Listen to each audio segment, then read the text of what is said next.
श्रीमद्वीतक कथा, श्रीमद्वीतक कथा, परम सत्य को अमृत संदेश। श्रीमद्वीतक कथा।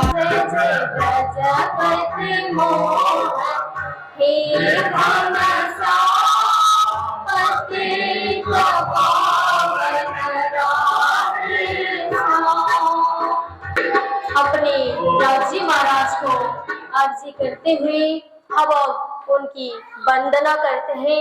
तत्पश्चात हम श्रीमद्वीतक प्रसंग में हम चलते हैं। आइए अपने हाथ को जोड़कर अपने परमात्मा के श्री चरण को याद कीजिए। अब अपनी आंखों के बंद कीजिए तो अपने परब्रह्म परमात्मा के ध्यान में आप उनकी अर्जी कीजिए। बोले कृष्ण कन्हैया लाल की। बंधो सतगुरु चरण को करो धनि प्रेम प्रणाम। असवहरण मंगल करण श्री देवचंद्र जिना। श्री प्राणनाथ निज मूलपति श्री मिहिराज सनाम।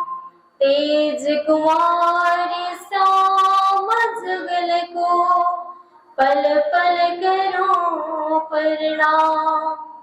श्री प्राणनाथ तुम सत्य हो, तुमसे चलत जहाज। मेधीन करने नहीं वहाँ गई किलास। प्रणाम करो गुरु मंगल दास को साथ सुंदर धाम। आशीष अपना दीजिए होवे पूर्ण काम, होवे पूर्ण काम।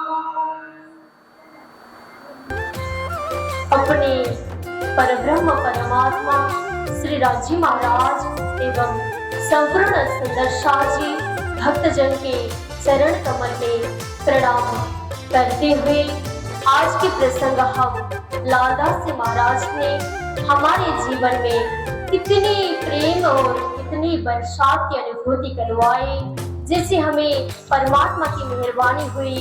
हमारे ऊपर श्रीमद् आत्म सागर श्रीमद्वीतक चर्चा बाणी हमारे भावना में इतना प्रेम की गहराई की लहर हमारे पास है जो हम डूब के उसके आगे निकल सके। जैसे हम एक समुद्र के किनारे में अपने जीवन को जैसे स्विमिंग करते हो ना, उसी तरह इस सागरों के प्रेम में, इस संसार में, इस बाणी में अपने मन और तन, अपने भावना को बहला दीजिए। अपने भावना को जब तक परमात्मा भक्ति में अपना जीवन प्रदान नहीं कर पाओगे तब तक श्रीमद् भागवत श्रीमद्वीतक चर्चा को कैसे श्रवण कर पाएंगे। अपने जीवन में प्रेम भक्ति और वैराग्य जो प्रवेश होती है तब इस हर चीज की हर रहस्यात्मक भावना को पुंज प्रकाश प्राप्त कर पाएंगे।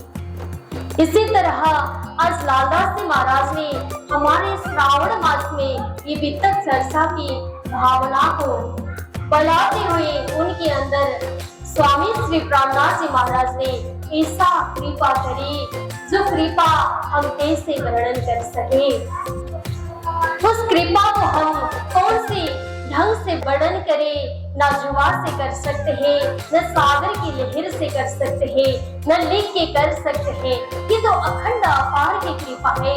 ये कृपा ऐसे बरसात है जैसे आप श्रावण के मास में बारिश होती है, वैसे ये संसार के प्रदूषण को इतना साफ बना देती है। उसी तरह इस बाणी हम श्रवण करते हैं।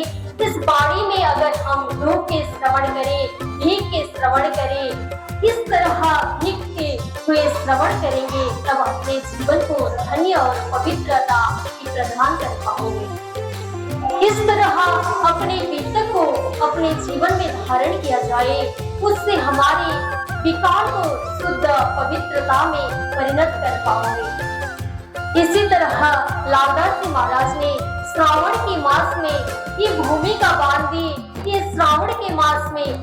तो इसी प्रकार ये सबसे बड़ी कृपा तो हमारे राज्य महाराज ने हमारे ऊपर करती है। बोलिए सदगुरु महाराज की, आपके धनी की।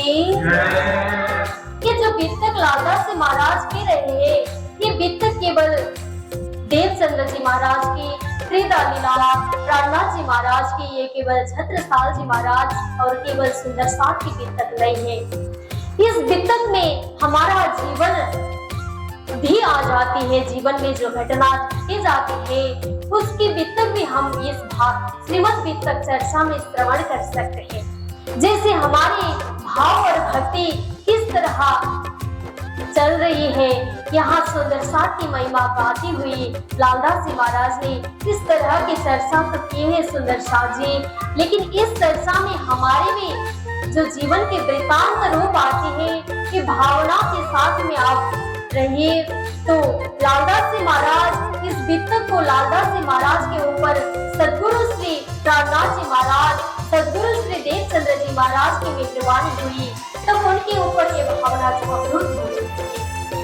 राज्य महाराज प्राणनाथ जी के अंदर तो विराजमान हो गए, लेकिन उनका शरीर पंचभौतिक था देखने में, लेकिन उनके भाव, उनके तन, उनके मन जो था उनके पूरे परमधाम की सुरता से भरी हुई था।